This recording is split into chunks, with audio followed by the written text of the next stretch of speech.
Hey, what's up? This is Chosen. It is Friday, April 30th. This will be your Raid Shadow Legends daily wrap-up. We have got a lot going on in this one. We know the next Fragment Fusion champion, when it is starting, and what their kit is going to be. So I will get you some live first reaction to what I think about this hero that's going to be coming out. We have also got the Underpriest Brogni Fusion coming to a close. If you're waiting until the champion chase, you're going to want to make sure and do that right away. We've got 2X Sacreds going live. We've got an announcement from Polarium. There is a lot to talk about. I also need to correct something from my last video. So we will go in depth on all of this. Let's get into it. Alrighty, so first of all, mistake that I made in my last video. I said that the potion keeps would not be getting 5 extra stages. A, because I didn't expect them to do that, and B, it was worded a little bit weird, and they were using parentheses and how they typed it out. I wasn't the only content creator that made that mistake, so I want to make sure and hold them accountable. I'm going to let you know who else agreed with me when I was talking with them. I mean, I'm kidding. But anyway, yeah, sorry for the mistake. The potion keeps, I asked Polarium specifically and did get a response. Potion keeps will be getting 5 more stages, so the potion keeps will go up to level 20. So it'll be everything on the dungeon map here except for the Minotaur that'll be getting extra 5 stages. So hopefully potion farming will be a lot less painful. And of course, the Underpriest Brogni Fusion is coming to a close. So if you were waiting to double dip your points, now is the time to do that. So I am going to go ahead and fuse that live. I was waiting to get the free points for the champion chase. I'll show you how that works. We come in, we fuse. I want to make sure I don't miss out on getting Underpriest Brogni, and boom. And then we'll see if we get the points. There it is, 500 tournament points that we got for min-maxing and waiting until the champion chase live event that coincided with the 2X Sacreds was live. And then I want to go through this announcement coming down the line from Polarium here. We'll kind of read through this quickly and talk about some of the highlights. The patch 4.2, we talked about that yesterday. Goodies will become available next week if all goes well. So when will that patch be going live is always the first question people have, rightfully so, me as well. Gonna be next week, so sometime early May. Expect this stuff to finally go live. And then they say, yep, new dungeon stages 21 through 25. Basically what they're saying is that stages 1 through 20 will not get any tougher. They're not going to be changed at all. And if anything, they're going to get a little bit easier. Then for stages 21 through 25 is the changes that are going to go live, like some of them having turn meter reduction, like resistance, and then enemy max HP champions being capped at 10%. Things like that will only affect dungeons 21 through 25. And then right below that, we do get some clarification that things like Xavia's Catalyst and Eleanor's Combust are going to be capped as well. So remember the Xavia doing 75% damage to the Fire Knight and stuff by blowing up a bunch of poisons. That's going to be capped, and we get clarification on the turn meter reduction resistance, which is going to be decreased by 50% on bosses 21 through 25. And then right below that, we get something big I have never seen them do before. With the release of the next patch, we will introduce a new temporary event. The silver cost of removing gear will be halved for 1 month. This is a good opportunity to experiment with equipment and test your champions in different locations. We will inform you several days before the full cost is back, so you'll be able to readjust your gear while the discount is still enabled. We've been clamoring behind the scenes a long time for like 1 day a week, give us a gear swapping day, or at least like 1 week a month, have the cost, something like that. We've been clamoring for it for 2 years.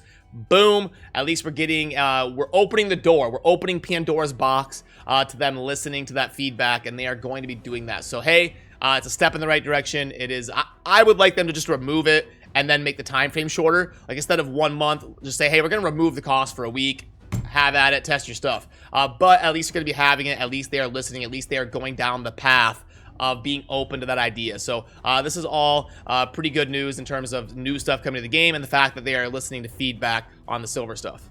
And then we are going to be having a new fragment event starting for a new legendary champion on May 11th. So in about a couple weeks on Tuesday, May 11th, is when this is going to launch. Let's get you a live first reaction of what this champion looks like and the skills involved. So we're going to have Rule the Huntmaster, a Dark Elf legendary attack champion that is Spirit Affinity. And I have purposely held off on reading through the kit in depth. I want to give you a live first reaction here. So A1 is Vile Arrows, attack 1 enemy, 50% chance of decreasing defense for 2 turns on 1 enemy. Okay, transfer a random debuff from this champion to the target. to the target if the target is under a hex debuff. Okay, so we've got more things working with hex. Hopefully gonna pair up well with Thea, who's kind of been a vault guardian since her release.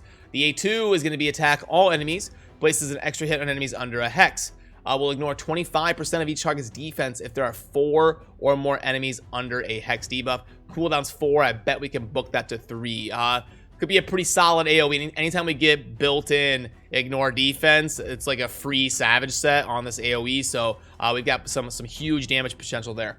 And then a 3, place a 50% increase attack buff on all allies for 2 turns. We don't see that very often in the game. So that's gonna fill kind of a lesser filled role. Then places a hex debuff on all enemies for 2 turns. Also places a perfect veil buff on this champion for 2 turns and fills the champion turn meter by 50%. Cooldown is 6, and I don't know if we can book that to 5 or 4. Then for the passive, we've got decreases the speed of enemies under hex debuffs by 5% and resistance by 10%. So not only do we get the accuracy buff, but then if they are under hex, it's going to lower their resistance as well. So kind of a double buffer to your accuracy on your team there. Also increases the damage enemies under hex debuffs receive by 10%. And decreases the amount of heals they receive. So kind of a heal reduction effect there. These effects do not stack if there are multiple rules on the same team. And there's usually that little caveat of kind of protecting against the multiples of champions. So that's totally par for the course. Yeah, I think looks cool. I would give this design here like a B+. I think this is definitely going to be a fun one to go after. Hopefully, it's not as harsh as the Underpriest Brogni fusion was. Hopefully, it's not going to be as crazy, and it'll be a little bit more realistic for some players out there because it's an attack champion. It's not like a support or anything. So yeah, I'm excited for this. I think they did a pretty good job designing it, and especially we need some way to get teams based around Thea and pull her out and test some stuff with that. So I'm all for it, and this will be starting on Tuesday, May 11th. Then as far as tournaments going on in the game, we've got the Classic Arena Takedown going on right now. Pretty standard, normal Classic Arena Takedown event. The Champion Chase tournament that we thought would be going live to coincide with 2X Sacreds has launched. You can see there is the 500 points that I got for waiting for the Brogni fusion to go ahead and fuse during that. And then tomorrow we'll be having a Dragon tournament launching. Then if we dive into the events tab, the only thing going on right now is going to be the Champion Training event. And honestly, like, take it easy on some of the stuff. We just had the Brogni fusion, and then we know coming up on May 11th, we're going to have another fragment fusion going on for Rule the Huntmaster. So on some of this stuff that doesn't have anything special coinciding with it, maybe a good time to kind of take a deep breath and relax a little bit. So let's pop on into the shop and see if there's anything worth talking about here. Now, unfortunately, a little disclaimer, typically Sacred offers are the worst in my opinion in terms of what you get bang for dollar value in game. But let's see what we got here. Let's plug them in. 100, 1500 gems. And then 3 sacreds. Yeah, 0.98. So, $100, that's just not enough value here, in my opinion. So, that one's going to be a pass. The monthly pack ends today, and this one is actually decent. Since it ends today, I'll go ahead and plug it in for you real quick, just in case you're curious. So we've got the 800 gems and 1,000 energy, and then we're gonna go 5 and 3 and 1 on the shards, and boom, a 2.57. So that one's definitely better than the Elite Sacred pack. If you're gonna spend money, I would go that route. Okay, mini mix, crit damage. We don't want to spend 15 for crit damage gear. The pack string, see, like $30 for 1 sacred and like a minimal amount of gems and silver. That's rough value in my opinion. I wouldn't even like go down that route. So I don't know the whole string as of now. The golden pack, oh, 2 minutes. This must be from yesterday or something. It must be like just expiring. So this probably won't even be there by the time I get this video out. But let's plug it in just in case. I can do it real quick here. 1,000 legendary tomes of 3 and 2 sacreds. Boom, 1.28. So it would be better than the Elite Sacred pack, but not by much. But like I said, Sacred Shards, I'm not surprised. It's very rare that a Sacred Shard is something I'm going to recommend because the value is just so up and down. And it's so all or nothing. It's really hard to get guaranteed value for your dollar. So with that, it brings us to the conclusion of this raid wrap-up video. And 2x Sacreds is live. If you're watching this video right when it comes out, there'll be a link down below. Pin comment. I'll be live doing viewer shards, lots of craziness, just interacting, hanging out, playing some raids. So if you watch this right away and you want to stop by, that link will be down below. And as always, thank you for watching. Have a great rest of your weekend as we head into Friday night here. Thank you for watching. Peace.